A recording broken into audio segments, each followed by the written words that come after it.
Dans le paysage politique ivoirien, marqué par des défis persistants et des attentes fortes de la population, l'ancien président Laurent Gbagbo propose une nouvelle approche.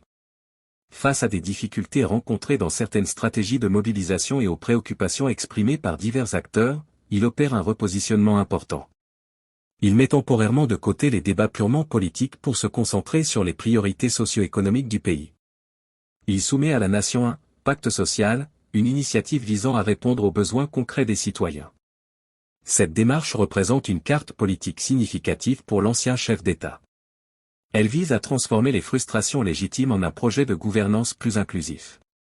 L'histoire politique de la Côte d'Ivoire est riche en réinvention et en résilience.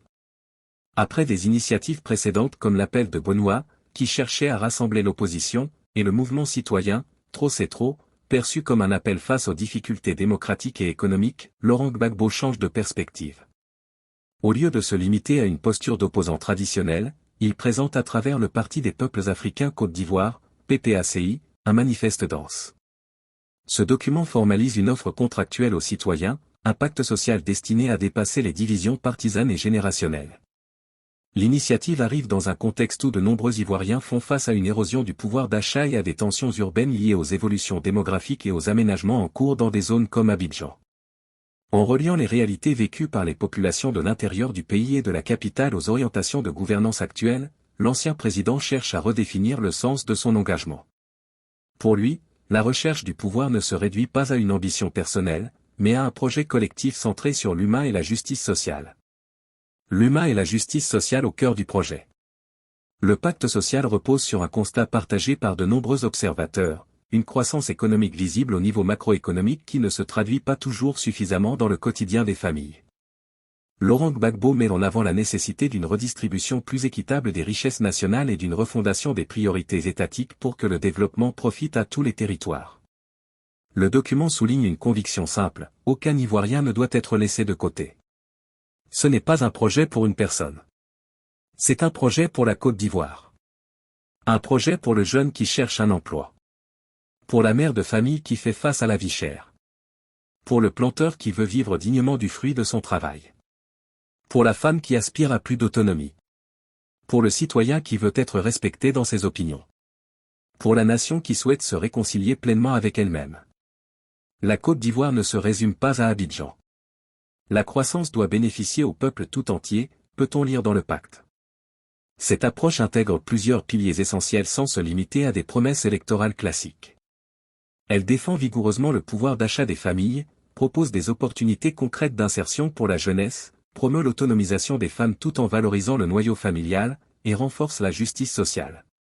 Le texte insiste également sur la garantie des libertés fondamentales, le développement équilibré sur tout le territoire national et la poursuite du processus de réconciliation nationale.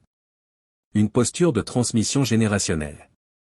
Conscient des questions légitimes sur la longévité politique et l'âge des leaders, Laurent Gbagbo aborde directement ce sujet dans une Côte d'Ivoire majoritairement jeune. Une grande partie de la population n'a pas connu directement sa période de gouvernance entre 2000 et 2011.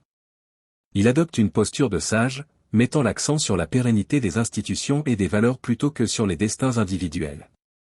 À cette étape de ma vie, mon devoir n'est pas de préparer mon avenir personnel, mais d'aider la Côte d'Ivoire à préparer le sien. Un homme passe. Une génération passe, mais les valeurs doivent demeurer. Ma plus grande ambition aujourd'hui pour les Ivoiriens, c'est la liberté dans tous les domaines. Nous avons avancé sur le multipartisme, nous avancerons sur la démocratie, la souveraineté, la dignité et la prospérité, déclare-t-il. Ce positionnement s'articule autour d'un contrat social global destiné à répondre aux sentiments d'aliénation exprimés par une partie de la population. En rappelant certains acquis passés comme la gratuité de l'école, la décentralisation ou les efforts sur la dette extérieure, il cherche à démontrer la viabilité d'un modèle de souveraineté économique adapté aux réalités contemporaines. Développement détaillé des piliers du pacte social, expansion pour atteindre environ 2000 mots. Le pacte social n'est pas seulement un texte politique, c'est une feuille de route ambitieuse pour l'avenir de la Côte d'Ivoire. Examinons en profondeur chacun de ces piliers principaux. 1. Défense du pouvoir d'achat et lutte contre la vie chère. Dans de nombreuses familles ivoiriennes, l'inflation et la hausse des prix des produits de première nécessité posent un défi quotidien.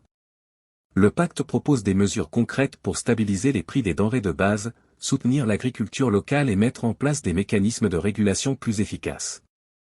Il s'agit de passer d'une croissance qui profite principalement aux grands centres urbains à un modèle qui irrigue l'ensemble du pays. Des exemples historiques montrent que des politiques ciblées sur les subventions intelligentes, la maîtrise des importations et le renforcement des chaînes de valeur locales peuvent produire des résultats durables. Le document insiste sur le rôle central des femmes dans l'économie informelle et propose des soutiens spécifiques, microcrédits à taux préférentiels, formation en entrepreneuriat et accès facilité au marché. Ces mesures visent à réduire les inégalités de genre tout en stimulant l'activité économique globale. 2. Insertion professionnelle de la jeunesse. La Côte d'Ivoire compte une population très jeune, avec un fort potentiel démographique. Pourtant, le chômage et le sous-emploi touchent une partie importante des 18 à 35 ans. Le pacte social appelle à un vaste programme d'insertion, création de pôles de formation professionnelle adaptés aux besoins du marché, agriculture moderne, numérique, énergie renouvelable, tourisme, partenariat public-privé renforcé et incitation fiscale pour les entreprises qui embauchent des jeunes. Au-delà des emplois salariés, il met l'accent sur l'entrepreneuriat juvénile avec des fonds de garantie et des accompagnements techniques. L'objectif est de transformer cette jeunesse en force motrice du développement plutôt que de la laisser face à des perspectives limitées. 3. Autonomisation des femmes et protection de la famille.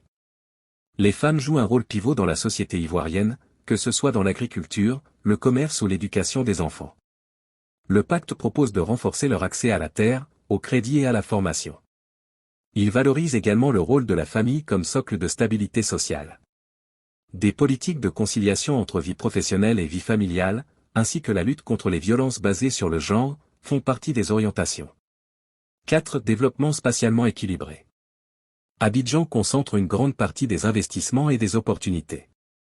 Le pacte social plaide pour une décentralisation effective et un aménagement du territoire qui donne aux régions de l'intérieur, nord, centre, ouest, et les infrastructures nécessaires, routes, écoles, centres de santé, zones industrielles adaptées. L'agriculture, pilier de l'économie ivoirienne, cacao, café, EVA, etc., doit être modernisée avec des technologies accessibles aux petits producteurs. 5. Liberté fondamentale et réconciliation nationale. Le respect des opinions, la liberté d'expression dans le cadre de la loi et l'indépendance de la justice sont des piliers d'une démocratie apaisée. Le pacte insiste sur la poursuite du dialogue national pour cicatriser les blessures du passé et construire un avenir commun. La réconciliation n'est pas seulement politique, elle est aussi sociale et économique. Contexte historique et viabilité du modèle. Laurent Gbagbo rappelle certains succès de sa période, efforts sur l'éducation, la décentralisation et la souveraineté. Sans nier les difficultés rencontrées par tous les gouvernements successifs, il propose d'actualiser ses approches aux défis actuels, changement climatique, numérique, mondialisation. Le modèle de souveraineté économique qu'il défend repose sur la valorisation des ressources locales, la réduction de la dépendance extérieure et la mise en place d'une gouvernance plus transparente. Perspective et appel à l'unité. Reste à voir si ce pacte social parviendra à fédérer au-delà des clivages traditionnels. Dans un pays jeune et dynamique, l'avenir appartient à ceux qui sauront proposer des solutions concrètes plutôt que des affrontements stériles. Cette initiative invite tous les acteurs opposition, société civile, jeunesse, diaspora à un dialogue constructif autour des urgences nationales. Conclusion. Le pacte social de Laurent Gbagbo représente une tentative de repositionnement stratégique. En plaçant l'humain au centre, il offre une vision inclusive qui pourrait, si elle est bien mise en œuvre et débattue, contribuer à une Côte d'Ivoire plus unie, prospère et juste. C'est un appel à la responsabilité collective pour préparer l'avenir des générations futures.